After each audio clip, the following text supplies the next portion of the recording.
Page number 203, अध्याय 44, सूत्रस्थान, श्लोक 1-2। इसके आगे विरेचन, द्रव्य, विकल्प, विज्ञानीय नामक अध्याय की व्याख्या करेंगे, जैसा कि भगवान धन्वंतरि ने सुश्रुत के लिए कहा था। श्लोक 3-4। मूल विरेचनों में लाल रंग की लाल थोड़ी लाल निशोथ की जड़ श्रेष्ठ है। त्वचों में तिलवक की छाल श्रेष्ठ है। फल विरेचनों में हरितकी का फल श्रेष्ठ है। तेलों में एरंड तेल श्रेष्ठ है। स्वरसों में कारवेल करेला स्वर श्रेष्ठ है। दूधों में स्नूही का दूध उत्तम श्रेष्ठ है। निशोथाती द्रव्यों में विधि कर्म से श्रेष्ठ है। त्रिवर्त को महान एवं कृमि आदि दोष रहित चिकनी जड़ की त्रिवर्त आदि विरेचन द्रव्यों के रस के भावना देकर इसका चूर्ण करा लेना चाहिए। इस चूर्ण में चतुर्थांत सेंधा नमक और सौंठ मिलाकर अनारदाना या बिजोरे नींबू आदि खट्टे द्रव्यों के साथ वायु रोग से पीड़ित मनुष्य को 6 माह से पिलाना चाहिए। पैत्तिक रोग में विरेचनार्थ निशोथ के चूर्ण को खांड गुड़ आदि के पानक शरबत अथवा दाख मुनक्का आदि के मीठे रसों अथवा दूध के साथ पीना चाहिए, अर्थात चूर्ण फाँक कर ऊपर से उक्त द्रव्य पीना चाहिए। कफज रोग में पैत्तिक रोग में कफज रोग में विरेचनार्थ गिलोय नीम अथवा त्रिफला के रस के साथ अथवा त्रिकटु चूर्ण मिश्रित गोमूत्र के साथ पीवे। श्लोक 7। विरेचनार्थ दालचीनी, बड़ी इलायची, तेज पत्ता, सौंठ, मरीच, पीपली 1-1 तोला, निशोथ का चूर्ण 6 तोला सबको मिलाकर रख ले और माशा 4-8 12 आना भर पुराना गुड़ चूर्ण से दुगुना मिलाकर चाट लेवे, अथवा चूर्ण से द्विगुण गुड़ की चाशनी में उक्त चूर्ण मिलाकर अवले बनाकर 1 तोला खावे, अथवा निशोथ की जड़ की छाल या स्वरस प्रस्थ 64 तोला, निशोथ का कल्क 1 कुड़व 16 तो सेंधव लवण या सोट 1-1 तोला सबको एक साथ पकाकर कल्क जैसा हो जाने पर उचित मात्रा में खावे, अथवा निशोथ का कल्क 1 भाग, सोंठ आधा भाग और लवण भाग मिलाकर गोमूत्र के साथ पीवे। श्लोक 9। निशोथ सोट हरड़ के तीनों परस्पर समान भाग, बलि प्रकार की पक्की सुपारी का फल आधा भाग, निशोथ वायविडंग के बीज, मरीच, देवदारू और सेंधा नमक, इनमें से प्रत्येक द्रव्य सोंठ के बराबर मिलाकर गोमूत्र के साथ पीना चाहिए। विरेचन द्रव्यों के चूर्ण त्रिवर्त के चूर्ण को इन्हीं त्रिवर्त आदि विरेचन द्रव्यों के रस के साथ पीसकर त्रिवर्त मूल द्वारा सिद्ध घृत के साथ गोली बनाकर खाना चाहिए। बलवान पुरुष मात्रा में 1 क्रश 1 तोला है। श्लोक 11।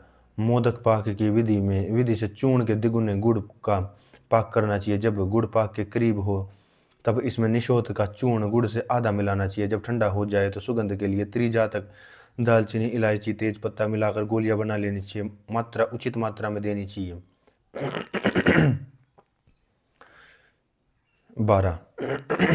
13। निशोथ का चूर्ण 1 भाग, निशोथ का क्वाथ 4 भाग, दोनों को एक साथ पकाओ। निशोथ के कल्क व क्वाथ के योग से सिद्ध घृत का मुयन डालकर गेहूं के मैदा को मलो। फिर निशोथ के क्वाथ में स्वेदित कर लो। फिर दोनों को राव खंड की परिपक्व चाशनी में मिलाकर तत्कालीन अग्नि पर से उतार लो और शीतल होने पर उसमें सुगंधी के लिए दालचीनी, इलायची या तेज पत्ते का चूर्ण थोड़ा सा मिलाकर मोदक बना लो। यह मोदक एक प्रकार की मिठाई भक्षक होते हैं, खाने में स्वाद है। गेहूं के मैदा का नाम समिता है और समिता से बना पदार्थ सामित कहलाता है। उदाहरण मैदा का हलवा आदि पदार्थ सीमित होता है। यूष विधि। मूंग को त्रिवर्त आदि विरेचन द्रव्यों के रस की भावना देकर उनमें घी और सेंधा नमक मिलाकर यूष तैयार करना चाहिए। इस प्रकार से मसूर आदि अन्य विदलों से यूष बनाना चाहिए। इसी प्रकार वमन आदि औषधियों से भी यूष बनाना तैयार करना चाहिए।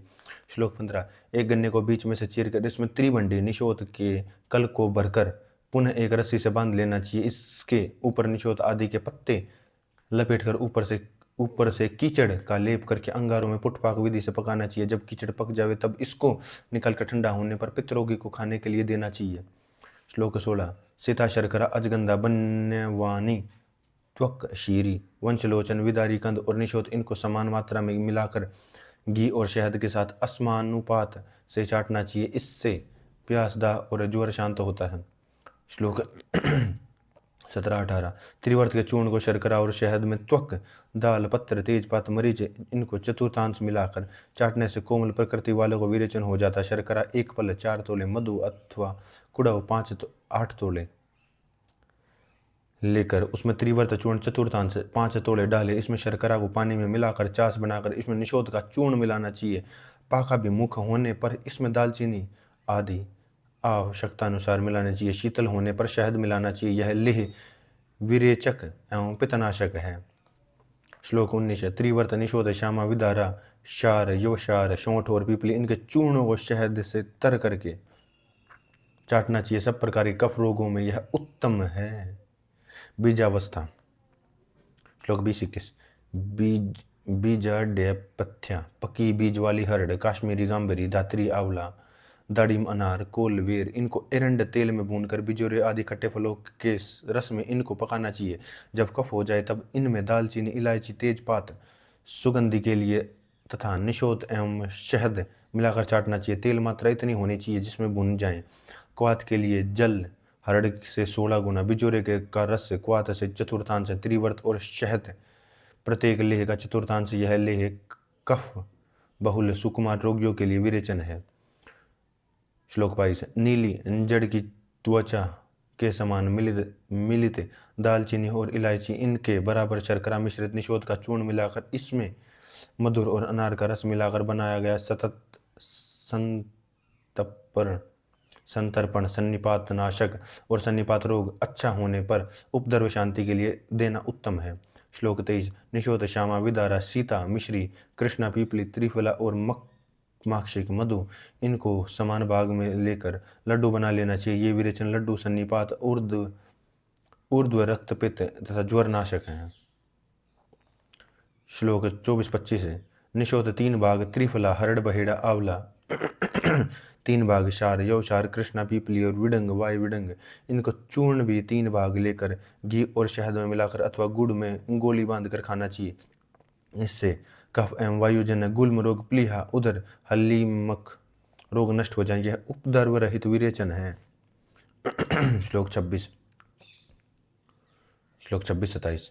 श्यामा विदारा, त्रिवर्त निषोध नील, कटवी, कुटकी, मुस्ता, मोथा, धारमूला, दुरालमा, दमासा, चव्य, चविका, इंद्रबीज, इंद्रजो, त्रिफला, घी इनको मांस के साथ देने से रुक्ष शरीर वाले पुरुष को भी विरेचन देना होता है। संदिग्ध पुरुषों को त्रिफला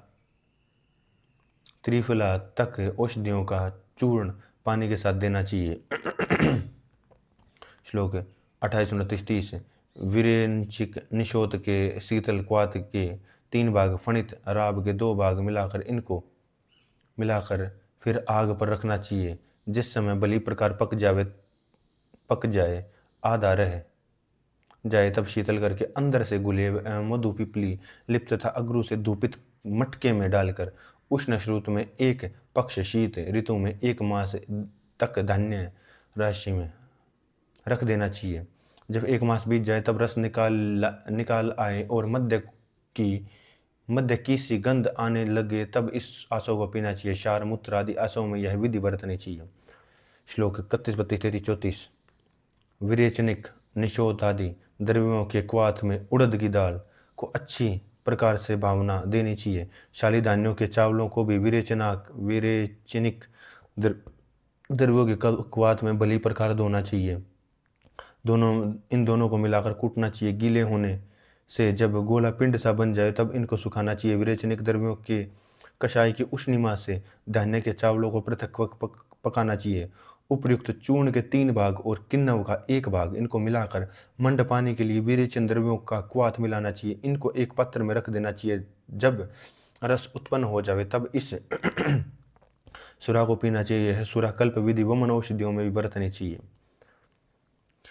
त्रिवर्त आदि संशोधनीय गण में ही कई औषधियां प्रथम गण विदारी गंधादि, महापंचमूल, मूर्वा, चोरस्नायु, श्रृंगष्टा, नाटा, करंज, सुधा, स्नूही का दूध, हेमवर्ती, रक्तवच अथवा अन्य मत से उषारे, रिबंध, त्रिफला, अतीश, वच इनको परस्पर समान भाग समान भाग लेकर 2 भाग करने चाहिए। एक भाग से क्वाथ सिद्ध करना चाहिए और दूसरे भाग का चूर्ण बनाना चाहिए। जौ को कूट करके इस क्वाथ से बार बार भावना देनी चाहिए। इनको सुखाकर मधुर आंच पर धीमे धीमे भून लेना चाहिए। इन जौओं के 3 भाग लेने चाहिए। उपयुक्त चूर्ण का चौथा भाग मिलाकर इस समस्त चूर्ण को एक पात्र में रखकर ऊपर से विरेचनिक द्रव्यों का शीतल कषाय डालकर पूर्व की भांति बंद करके रख देना चाहिए। इस प्रकार से उत्तम हितकारी सोवीरक कांजी बन जाती है। श्लोक 41, 42, 43, 44 पूर्वोक्त त्रिवर्त आदि मूल विदारी गंधादि महापंच मूल व श्रृंगष्टादि वर्ग के 2 भाग करके इनमें से एक भाग को कूटना चाहिए। इनमें से जो मिलाकर थाली में रखना चाहिए। इनको अज श्रृंगी काकड़ा श्रृंगी के कषाय से आर्द्र करके पकाना चाहिए और जब भली प्रकार से पक जावे तब इनको तुष युक्त जौ को औषधि से पृथक कर लेना चाहिए। इन तुष युक्त जौ को भली प्रकार से पीस कर 2 भाग परिमित लेने चाहिए। इनमें पूर्वोक्त औषधियों के चूर्ण का एक भाग पूर्व की भांति चतुर्थ भाग मिलाना चाहिए। इस चूर्ण को तथा पूर्वोक्त अज श्रृंगी के यूज को पात्र में भरकर पूर्व की भांति रख देना चाहिए। जब अमलता उत्पन्न हो जाए तब तुषोदक बन गया ऐसा समझना चाहिए। तुषाम्बु और सोवीरक की यह विधि कह दी गई है। 6 रात या 6 दिन में अत्यंत उष्ण काल में 6 दिन के अंदर ये पीने योग्य हो जाते हैं। श्लोक 45 शेष अवशिष्ट श्यामा दंती द्रावंती सप्तला आदि विरेचन द्रव्यों के त्रिवर्त मूल के समान विधि का प्रयोग करना चाहिए। श्लोक 40 दंती और द्रवंती की जड़ों को मिट्टी एवं कुशा के अंदर रखकर पुटपाक विधि से पकाना चाहिए। जब भली प्रकार से स्विन्न हो जाए तब पीपली और शहद में मिलाकर त्रिवर्त की विधि से कफ पित्त रोगियों में प्रयोग करना चाहिए। श्लोक 47, 48 दंती और द्रवंती के कल्क एवं कषाय से चक्र तेल तिल तेल कोलों में पिरा हुआ सिद्ध करना चाहिए।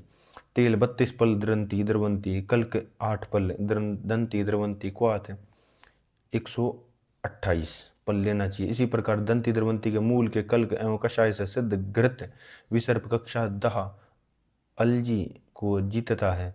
इसी प्रकार सिद्ध तेल प्रमेह गुल्म वायु कफ विबंध को नष्ट करता है। इनसे सिद्ध चतुस्नेह वसा घी तेल मज्जा मल शुक्र वायु के अवरोध जन्य उदाव्रत की पीड़ा को नष्ट करता है। श्लोक 49, 50, 51 दंती द्रवंती मरीच कनकावा नागकेसर यवास दुरालमा विश्व भेषज सोंठ मृद्विका किशमिश चित्रक इनको सप्ताह तक मूत्रों द्वारा भावना देकर चूर्ण करना चाहिए। इसी चूर्ण को घी में मिलाकर चाटने से विरेचन होता है। इसके जीर्ण होने पर लाजा सक्तु मिश्रित शहद संतर्प के लिए देना चाहिए। इससे पित्त कफ जन्य रोग अजीर्ण पार्श्वशूल पांडु प्लीहा और उदर रोग नष्ट हो जाते हैं। गुड़ श्लोक 52, 53 गुड़ 8 पल पथ्या हरड़ 20 पल दंती मूल चूर्ण 1 पल चित्रक मूल चूर्ण 1 पल पीपली 1 कर्ष त्रिवर्त 1 कर्ष इनको परस्पर मिलाकर इनसे 10 मोदक लड्डू बनाने चाहिए। एक एक लड्डू को 10वें दिन खाना चाहिए। लड्डू खाकर गर्म पानी पीना चाहिए तथा वायु धूप आदि के नियंत्रण की आवश्यकता नहीं होती। ये मोदक दोषनाशक गृहिणी पांडुरोग अर्श एवं कुष्ठनाशक हैं। श्लोक 44, 45, 46, 47, 48, 49 वेओश सौंठ मरीच पीपली त्रिजातक दालचीनी इलायची तेजपात नागर मोथा वाय विडंग और आंवला 1 भाग को त्रिवर्त 8 भाग इनको बारीक चूर्ण करके कपड़े में छान लेना चाहिए। इनको मिलाकर इसमें शक्कर 6 भाग और सेंधव तथा शहद थोड़ा मिलाकर लड्डू बना लेना चाहिए। इनमें से एक लड्डू को खाकर ऊपर से शीतल जल पीना चाहिए। इससे बस्ती मूल प्यास ज्वर वमन शोष पांडु भर्म चक्कर आना आदि रोग नष्ट हो जाते हैं। वायु धूप से बचने की आवश्यकता नहीं। विषनाशक विरेचन है। इस विरेचन को त्रिवृद्धष्टक कहते हैं। यह पित्त रोगियों के लिए उत्तम है। पित्त कफ रोगियों को चाहिए कि इसको खाकर ऊपर से दूध पिएं। भक्ष्य रूप होने के कारण धनी पुरुषों के लिए उत्तम है, इसलिए अपूप भी बना सकते हैं। तिलवक लोद्र की जड़ के अंदर की त्वचा को छोड़कर बाहर की त्वचा को लेकर इसका चूर्ण करना चाहिए। इस चूर्ण के 2 भागों में तिलवक के कषाय से पकाना चाहिए। 21 बार छानना चाहिए। चूर्ण के तीसरे भाग को इसी क्वाथ से भावना देकर चूर्ण बनावे। इसका 10 मूल के कषाय से त्रिवर्त के समान प्रयोग करना चाहिए। श्लोक 62-63। त्वचाओं की विधि को कहकर अब पलों की विधि को कहते हैं। अस्थि गुठली से दोष रहित हरड़ के फल को लेकर त्रिवर्त की विधि से प्रयोग करना चाहिए। यह सब रोग नाशक रसायन अतिशय मेधा वर्धक दुष्ट एवं अंतर्वर्ग शोधक है। श्लोक 62-63।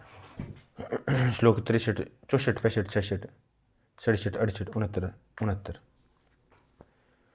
हरड़, विडंग, सेंधव, सौंठ, निशोत, मरीच इनको गोमूत्र के साथ लेने से विरेचन होता है। हरड़, देवदारू, कूट, पुंगफल, सुपारी, सेंधव और सौंठ यह गोमूत्र के साथ लेने से विरेचन है। नीली फल के चूर्ण को सौंठ तथा हरड़ के चूर्ण को गुड़ के साथ मिलाकर खाना चाहिए। ऊपर से गर्म पानी पीना चाहिए। हरड़ को पिप्पले आदि गण के कषाय के साथ पीसकर तथा सेंधा नमक मिलाकर खाने से शीघ्र ही विरेचन होता है। सौंठ या गुड़ के साथ हरड़ को खाने या सेंधव के साथ निरंतर खाने से अग्नि बढ़ती है। हरड़ वायु को अनुलोमक, वृक्ष शुक्रवर्धक, इंद्रियों को प्रसन्न करने वाली तथा संतर्पजन्य रोगों को नष्ट करती है।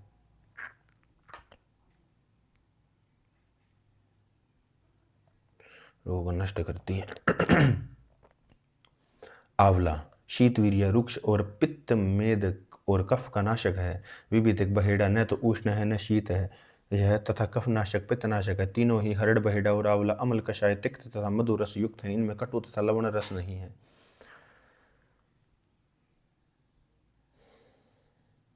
तीसरे भाग युक्त घी में मूर्छित बुनी त्रिफला संपूर्ण रोग दोष नाशक, आयु स्थापक। इनके निरंतर सेवन से बुढ़ापा शीघ्र नहीं आता। श्लोक 72। आंवला आदि सब विरेचक फलों को हरड़ के समान प्रयोग करना चाहिए। श्लोक 73, 74, 75। खासकर चतुरंगल अमलतास के फल को पकाने के समय में तोड़कर रेत में गाड़ देना चाहिए। 7 दिन के पीछे इसका धूप में सुखाकर इसकी मज्जा गूदे को निकालना चाहिए। इस मज्जा को जल में पकाकर अथवा तिलों के समान कोलू में पीसकर तेल निकालना चाहिए। इस तेल का उपयोग 12 साल की आयु तक के शिशुओं में करना चाहिए। इस तेल को एरंड तेल, कूट अथवा त्रिकटु, सौंठ, मरीच, पिपली के साथ मिलाकर चाटना चाहिए। ऊपर से गर्म पानी पीना चाहिए। इससे विरेचन होता है। विषमंतव्य अमलतास की मज्जा गुदा का ही प्रयोग किया जाता है, तेल का नहीं, और तेल निकला भी नहीं जाता, उसमें तेल होता भी नहीं। उसके बीजों की गिरी का तेल हो सकता है, परंतु चरक कल्पस्थान अध्याय में कहा है अर्थात अमलतास की फली से मज्जा निकालकर स्वच्छ भांड के घर में घर देवे और वहाँ सब प्रयोग मज्जा के लिए लिखे हैं। तेल की चर्चा भी नहीं की गई। संभव है कि उक्त तेल तेलम ग्राह्यम अंजलि पकत्वा तिलवद व पीड्यच पाठ के अनुसार अमलतास के बीजों का भी तेल विरेचनार्थ निकालकर प्रयोग में लाया जा रहा है। 76-77 श्लोक। एरंड तेल को तिगुने त्रिफला, क्वाथ अथवा दूध अथवा मांस रस के साथ अथवा ऊन से मिलाकर पीने से विरेचन हो जाता है। इसका प्रयोग बाल, वृद्ध, शत, उर्शत तथा क्षीण, क्षयपीड़ित और सुकुमार के लिए उत्तम है। एरंड तेल की मात्रा से 1 से 4 तोला होता है। श्लोक 78-69। हे सुश्रुत, फलों की विधि कह दी गई है। अब दूध की विधि सुनो। तीक्ष्ण विरेचनों में स्नूही का दूध सबसे उत्तम विरेचन है। इसी विरेचन को मूढ़ मनुष्य कर्म को न जानकर प्रयोग करते हैं तो वह विष के समान रोगी को मार देता है। जानने वाले मनुष्य इससे प्रयुक्त होने पर बड़े भारी दोष संचय को तथा कठिन रोगों को भी शीघ्र नष्ट कर देता है। श्लोक 80-81। वृहत, पंचमूल, लघु, बृहति, छोटी कटेरी और बड़ी कटेरी, इनके पृथक पृथक कषाय को समान भाग लेना चाहिए। इनके एक भाग के समान स्नूही के दूध को लेकर अंगारों पर शुष्क कर लेना चाहिए। इनमें से कोल, आधा कर्च, परिमित, अलमादी, दाड़िम, आंवला का कांजी या सुरा आदि के साथ दोष विषय अनुसार पीना चाहिए। विषमंतव सेहुंड दूध की आधा तोला मात्रा बहुत अधिक है। सूखे दूध की मात्रा 2-4 रत्ती तथा आर्द्र 8-10 बूंदे। इसके ऊपर घृत का हलवा खाना चाहिए। श्लोक 82-83। महावृक्ष स्नूही के दूध से भावित तंडुलों से बनाई लपसी अथवा गुड़ के साथ बनाई उत्कारिका शीघ्र विरेचन करती है अथवा स्नोही के दूध सीता एवं घी से सिद्ध लेह विरेचक है। पीपली के लवण सिंधु से मिलाकर स्नोही के दूध में बावना देकर खाने से अथवा कम्पिल कमिले को स्नोही के दूध में मिलाकर गोली बनाकर खाने से विरेचन होता है। सप्तला शंकिनी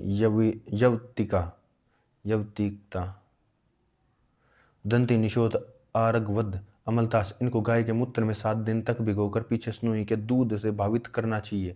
इसे चूर्ण को माला वस्त्र आदि पर छिड़क कर सूंघने का धारण करने से मृदु कोष्ठ वाले व्यक्ति को शीघ्र विरेचन होता है। श्लोक 86, 87, 88, 89। शीर त्वचा फल और मूल, इनके वर्णित प्रयोगों को रोग आदि के अनुसार उचित विधि में व्यवहार करना चाहिए। निशोत 3 शोण 9 माह से त्रिफला हरड़ बहेड़ा और आंवले की त्वचा 3 शाण वायुविडंग पीपली क्षार यवक्षार 1 शाण, इन सब के चूर्ण को घी और शहद के साथ मिलाकर चाटने से गुड़ के साथ लड्डू बनाकर खाने से विरेचन होता है। यह उत्तम अव्यर्थ विरेचन है, इनमें परिहार की आवश्यकता नहीं है। गुल्म प्लेहोदर काश हलीमक अरुचि कफ वातजन्य रोगों को नष्ट करता है। श्लोक 90। अग्रमति अति प्रधान बुद्धि वैद्य को चाहिए कि घी तेल दूध मद्य मूत्र रस मांस रस भक्ष्य मोदक आदि अन्य चावल आदि तथा भीरू भिन्न भिन्न चाटनों के रूप में विरेचन देवे। श्लोक 91। औषधियों की कल्पना विधि 6 प्रकार की है, यथा शीर स्वरस कल श्रुत कषाय शीत कषाय और चूर्ण। इनमें उत्तरोत्तर लघु हैं, यथा शीर से रस, रस से कल्क, कल्क से कषाय और चूर्ण के स्थान पर फांट भी पाठ है। श्लोक अध्याय 45।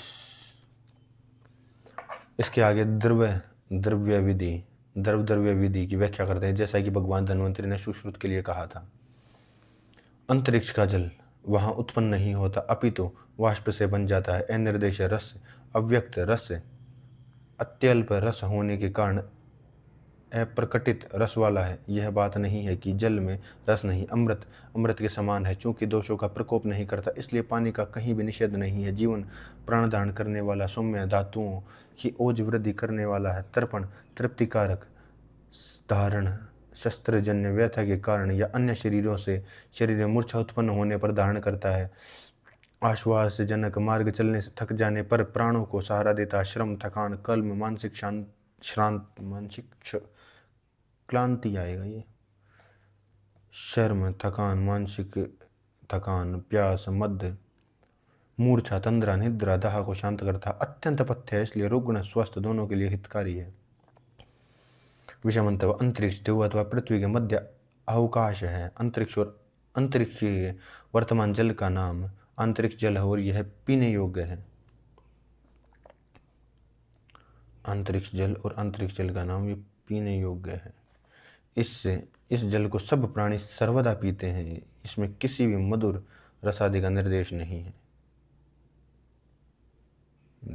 किया जा सकता। यह वह उदक है जो श्वास में पिया जाता है, अतः यह अमृत है। जिसके पान से प्राणी सदा मुर्दा नहीं होता, अतः यह उदक है अमृत जिसके पान से मृत मुर्दा नहीं होता। यह आकाश में सर्वदा व्याप्त रहता है। इसका नाम वेद में अप है और इसको पीने की प्रार्थना की जाती है। अपो भवन्तु पीतये, आपो भवन्तु पीतये। ओहो, हमारे पीने के लिए आप हों, वर्तमान विद्यमान रहे। विश्वास कीजिए यह कटोरे में भरकर पीने का जल नहीं है। यह शीतकाल में अधिक तथा उष्ण काल में स्वल्प हो जाता है। इस प्रकरण में अंतरिक्ष से गिरने वाला जल भी अंतरिक्ष माना जाता है, या वर्षा के ओले बर्फ आदि। इसका संग्रह करने का विधान सूत्र संख्या में देखिए। ये उक्त आप को सौम्य माना जाता है, क्योंकि भाप शीत पाकर भी जल का रूप धारण करती है और फिर वह चाहे वर्षा आदि का जल परिणित हो जाती है। श्लोक 4। यही अंतरिक्ष जल भूमि पर गिरकर स्थान विशेष के कारण मधुर आदि किसी एक रस को प्राप्त कर लेता है। स्थान विशेष नदी गंगा आदि, नद सिंधु शोण आदि, शर सिरोबर तड़ाग तालाब वापी बावली कूप, कुआं, चुंटी, बिना चिना कुआं, प्रस्वरण, झरना, उद्भिद उद्भिद, भूमि में से पानी निकलना, विकीर, रेत को हटाकर पानी निकलना, फल्गु, नदी आदि, केदार, आलवाल अथवा बांध, खेत, पलवल, छोटा सर आदि शब्द से हृद आदि स्थानों में स्थित रहता है। विषमंतव्य, पृथ्वी पर से वाष्प बनकर जल में आकाश में जाता है, वह वर्षा आदि के रूप में पुनः पृथ्वी पर गिरता है और वहां शोणित या चूषित होकर पृथ्वी में प्रविष्ट हो जाता है, वही कूप आदि में उपलब्ध होता है। कई आचार्यों का कहना है कि लोहित, लाल, कपिल, पांडु, नीला, शुक्ल भूमि प्रदेशों में क्रमशः मधुर, अम्ल, लवण, कटु, तिक्त, कषाय जल होते हैं।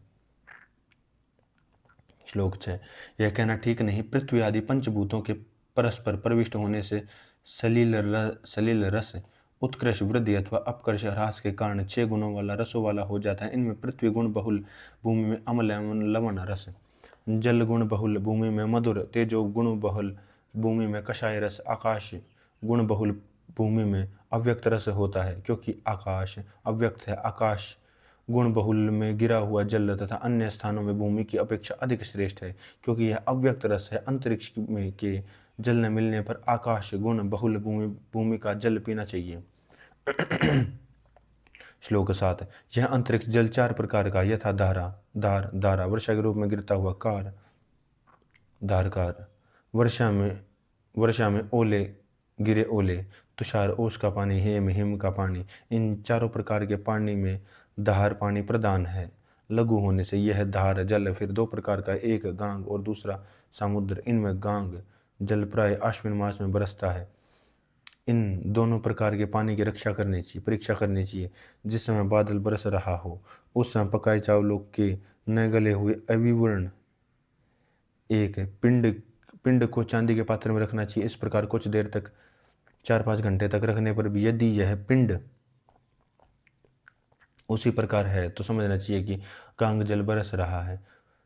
यदि रंग बदल जाए कोत या गंधलपन दिखाई दे तो समझना चाहिए कि समुद्र जल बरस रहा है। यह समुद्र जल को ग्रहण करने योग्य नहीं। समुद्र जल को भी यदि अश्विन मास में ग्रहण किया जाए तो यह भी गांग जल की भांति हो जाता। गांग जल श्रेष्ठ है। इसको अश्विन मास में तो शुद्ध स्वच्छ सफेद फैले वस्त्र के एक भाग में गिरा हो उसे अथवा ईंट आदि से बने महल की छत पर से या किन्हीं अन्य स्वच्छ पात्रों में इकट्ठा करके स्वर्ण, चांदी या मिट्टी के पात्र में रखना चाहिए। इस प्रकार सब समय में उपयोग करना चाहिए। इसको न मिलने पर भूमि का पानी बरतना चाहिए। इस भूमि के पानी में आकाश गुण की अधिकता रहती है। यह पानी 7 प्रकार का, एक कूप कुएं का, नादे नदी का, सारस सरोवर का, तड़ाक का, प्रस्रावण झरने का, उद्भिदक ओगल का, चोंट्य बिना चिने हुए कुएं का। विषय मंतव्य, समुद्र सागर में सर्वथा नदियों द्वारा जल पड़ता है, बढ़ता रहता है, परंतु वह उछलता नहीं, भरकर इधर उधर नहीं बहता, वेला का उल्लंघन नहीं करता। कारण यह है कि उसमें से वाड़व अग्नि के प्रभाव से, सूर्य की संताप से सर्वदा वाष्प उड़ती रहती है, जो आजकल की भाषा में मानसून कही जाती है। इस मानसून के बादलों में मेघों से जो जल बरसता है वह समुद्र का कहलाता है। और जो गंगा अर्थात जो चलती है नदियों का बाहर बनकर जो उड़ता फिर वह बरसता है वह गांग जल कहलाता है। विश्वास कीजिए कि गंगा जल केवल भागीरथी नामक नदी या एक प्रकार का नाम नहीं, अपितु विश्व की समस्त गतिशील छोटी बड़ी नदियों हैं। विश्व की छोटी बड़ी नदियां हैं। वर्षा ऋतु में प्राय मानसून का जल बरसता है। उसके व्यतीत होने के अनंतर अगस्त्य का उदय होने पर शरद ऋतु में गांग जल बरसता है। यद्यपि उसकी उक्त विधि से परीक्षा करनी चाहिए। संभव है कि शरद ऋतु में भी समुद्र जल बरस रहा हो और उसका संचय करना व्यर्थ और पान हानिकारक है, भले ही वह बरसात के जल की अपेक्षा शुद्ध स्वच्छ होता है। धार जल कभी कभी वर्षा होने पर गिरता है, अथवा यो कि वर्षा जल का नाम धार है, कर का ओलों का नाम है। ओले कुछ समय के पश्चात जल रूप में परिणित हो जाते हैं, उस जल का नाम कार है। तुषार ओस का नाम है। इस प्रकार जल का नाम तोषार है और ओस सर्वदा पड़ती रहती है, परंतु प्रातः काल में घास आदि पर दिखलाई पड़ती है। हिम नाम बर्फ का है, इसके जल का नाम हेम है।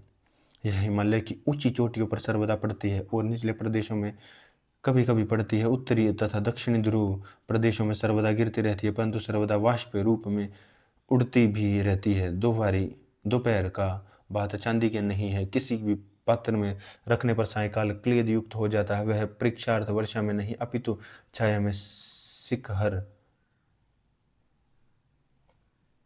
शिखर पर धरा हुआ क्लेद युक्त होता है। वस्तुतः समस्त वातावरण में उस समय समुद्र जल व्याप्त रहता है। शरद आदि ऋतु में वर्षा होती रहती है। होती रहने पर भी भात में क्लेद गीलापन नहीं होता। शुचि निद्यात स्वच्छ कपड़ा कुछ ढीला तान दिया जाता है। जब वर्षा होती है तब उस समय उसे चौड़े लंबे कपड़े पर गिरा वर्षा का जल निचले पत्थर में गिरता है अथवा पक्की छत का जल संचित कर लिया जाता है। इस प्रकार के जल के लिए गुजरात एवं सिंधु देशों में बड़ी बड़ी टंकियां बना ली जाती हैं। वहां के निवासी उसी का पान करते हैं। श्लोक 8। वर्षा ऋतु में अश्विन मास में भाद्रपद में नहीं अंतरिक्ष या उद्भिद जल सेवन करना चाहिए। भाद्रपद में पानी को गर्म करके या आकाश गुण बहुल भूमि में संचित पानी को पीना चाहिए, क्योंकि ये दोनों प्रकार के पानी महान गुण वाले हैं। शरद ऋतु में सब प्रकार का पानी पीना चाहिए, क्योंकि अगस्त्य के उदय होने से सब प्रकार का पानी स्वच्छ हो जाता है। हेमंत ऋतु में सरोवर तथा तड़ागों का पानी पीना चाहिए। वसंत ऋतु में कुएं का झरने का पानी पीना चाहिए। ग्रीष्म में भी कुएं का झरने का पानी बरतना चाहिए। प्रावर्त ऋतु में चांट्य सरोवर या तड़ाग या कुएं का पानी बरसात का नहीं पीना चाहिए, परंतु यदि बादल बरस रहा हो तो सब प्रकार का पानी पीना चाहिए। प्रावर्त ऋतु में चौंट्य जल अथवा वर्षा जल के अतिरिक्त सब जल पीने और नहाने योग्य होता है।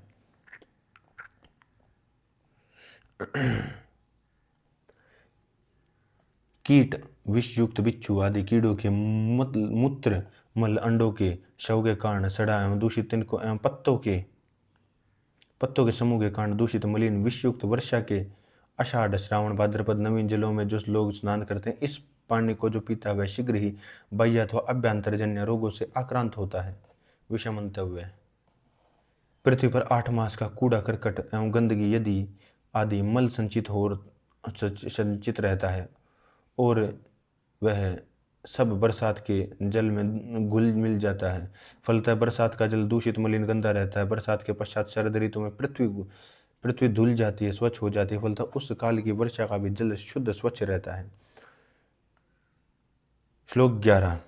जो पानी पंख कीचड़ शिवाल शिवाल काई हठ जल कुंभी तृण पत्र कमल पत्र आदि से अच्छा ढका रहता है, चंद्रमा सूर्य की किरणें तथा वायु जिस पानी का स्पर्श नहीं करती, जिस पानी में गंध वर्ण रस स्पष्ट हो जाता है, उस पानी को दूषित समझ लेना चाहिए। इस पानी में 6 प्रकार के दोष उत्पन्न होते हैं, यथा स्पर्श रूप रस गंध वीर्य विपाक। ये 6 दोष होते हैं। इनमें खरता कर्कशता पिच्छलता उष्णता दंतग्राहिता दांतों में लगना ये स्पर्श दोष है। पंख कीचड़ सिकता रेत शिवाल सरवाल बहुवर्णता बहुतों में रंग होना ये 2 रूप के दोष हैं। रस का स्पष्ट होना रस का दोष है। इष्ट गंध का न होना गंध का दोष है। यदि सेवन करने से तृष्णा भारीपन शूल लाला स्राव उत्पन्न हो तो वीर्य का दोष समझना चाहिए। यदि सेवन करने पर देर से जीर्ण होता है, पेट में गुड़गुड़ शब्द उत्पन्न करता है तो विपाक दोष समझना चाहिए। ये 6 प्रकार के दोष अंतरिक्ष जल में नहीं है। स्वच्छ करने के उपाय। अति दूषित पानी को आग पर गर्म करने से, अल्प दोष वाले पानी को सूर्य की धूप में गर्म करने से, मध्यम दोष युक्त पानी को लोहे की पिंडी का गोले को और रेत को या मिट्टी के डेले को अग्नि में गर्म करके पानी में बुझाने से तथा प्रसादन नितारने पर निर्मली आदि से निर्मल करने से पानी स्वच्छ हो जाता है। दुर्गंध को दूर करने के लिए नाग केसर चंपक राज चंपा उत्पल कमल पाटला आदि केतकी मल्लिका आदि वस्तुओं से सुगंधित करना चाहिए। श्लोक 13। स्वर्ण रजत ताम्र कांस्य मणि स्फटिक तथा कांच अथवा मिट्टी के पात्र में जल पीना चाहिए और वह जल जिस पर फूल तरते हो तथा जो सुगंधित हो, गुलाब केवड़ा आदि से हो और इन्हीं स्वर्ण आदि पत्रों में भी रखना चाहिए। श्लोक 14, 15, 16। दूषित एवं ऋतु के विपरीत बिना ऋतु में बरसे पानी को सदा परित्याग करना चाहिए। इस प्रकार का पानी दोषों को उत्पन्न करता और अहितकारी है, और जो आदमी दूषित पानी को बिना स्वच्छ किए पीता है उसको स्वेतु पांडु रोग त्वचा के रोग अजीर्ण श्वास काश प्रतिशय शूल गुल्म उदर रोग एवं अन्य विषम कठिन रोग और शीघ्र ही उत्पन्न हो जाते हैं।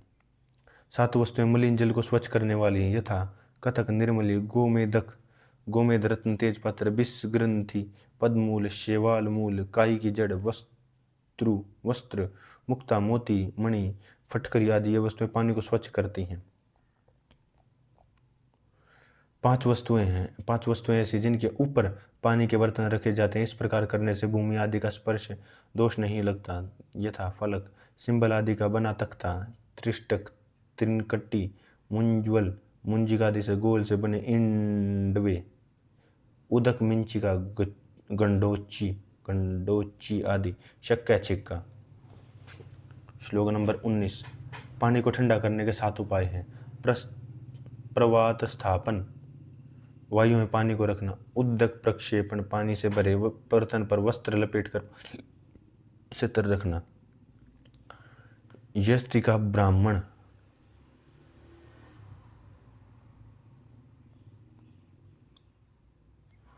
रखना। यष्टिका ब्राह्मण, यंत्र आदि का घुमाना, व्यंजन, पंखा चलाना। वस्त्रोदाहरणम, वस्त्र का छानना। वालुक प्रक्षेपण, पानी के बर्तन को रेत में गाड़ना या पानी को रेत में डालना। शिक्या, वालंबन, छीके पर गड़े लटकाना। श्लोक 20। भूमि के पानी के गुण, निर्गंध, अव्यक्त रस, तृष्णानाशक, सूची, अदूषित, शीतल, स्वच्छ, लघु, हृदय के लिए प्रिय पानी गुण वाला कहा जाता है। श्लोक 21। इनमें पश्चिम समुद्र में गिरने वाली जंगल प्रदेश नदियां पथ्यकारक हैं। हल्का पानी होने से पूर्व के समुद्र में गिरने वाली अनूप प्रदेशस्थ नदियां उत्तम नहीं। भारी पानी से होने से दक्षिण के समुद्र में गिरने वाली मध्य देश में स्थित नदियां बहुत अधिक दोषयुक्त नहीं, क्योंकि इनका पानी साधारण है। इनमें सहाद्रा आदि की पर्वतमाला से उत्पन्न होने वाली नदियां कुष्ठ रोग को उत्पन्न करती हैं। विंध्याचल में से उत्पन्न होने वाली नदियां कुष्ठ एवं पांडु रोग को उत्पन्न करती हैं। मल्य पर्वत से निकलने वाले, जिनमें रेत और पत्थर नहीं होते, नदियां कृमि रोग को उत्पन्न करती हैं। रेत और पत्थर वाली नदियां पथ्यकारी हैं। महेंद्र पर्वत से उत्पन्न होने वाली नदियां शलीपद एवं उदर रोग को उत्पन्न करती हैं। हिमाचल से अधोभाग में उत्पन्न होने वाली नदियां हृदय रोग, श्वेतु, शिरोरोग, शलीपद, गलगंड रोग को उत्पन्न करती हैं। हिमाचल के ऊपर के भाग से उत्पन्न होने नदियां पथ्यकारी हैं। अवंती, उज्जैनी प्रदेशों के पूर्व भागों में उत्पन्न प्रचल्यवंता, अवंती के पश्चिम भाग से उत्पन्न नदियां अर्श रोग को उत्पन्न करती हैं। पारियात्र पर्वत से उत्पन्न तड़ाग, जन्य, मानसरोवर आदि से पृथक नदियां पथ्यकारक, बलकारक और आरोग्यकारक। गुहाओं में उत्पन्न नदियां दोषयुक्त हैं। विषमंतव्य, भारत के पश्चिम समुद्र की ओर मुख वाली और उनमें गिरने वाली पथ्य हैं तथा शतलुज, व्यास आदि फलतः वहाँ के निवासी अधिक स्वस्थ होते हैं। फलतः सतलुज, व्यास आदि के निवासी वहाँ के पूर्व समुद्र की ओर मुख वाले तथा उनमें गिरने वाली नदियाँ तथा गंगा, यमुना, सरजू आदि प्रशस्त पथ्य नहीं है। फलतः उनके समीप रहने वाले अधिक स्वस्थ नहीं होते। यद्यपि हिमालय से दोनों प्रकार की नदियाँ निकलती तथापि उनका प्रभाव भिन्न भिन्न होता है। पाठक ध्यान दें। इसी प्रकार अन्य नदियों का प्रभाव के वहाँ निवासियों पर पड़ता है। श्लोक 22-23।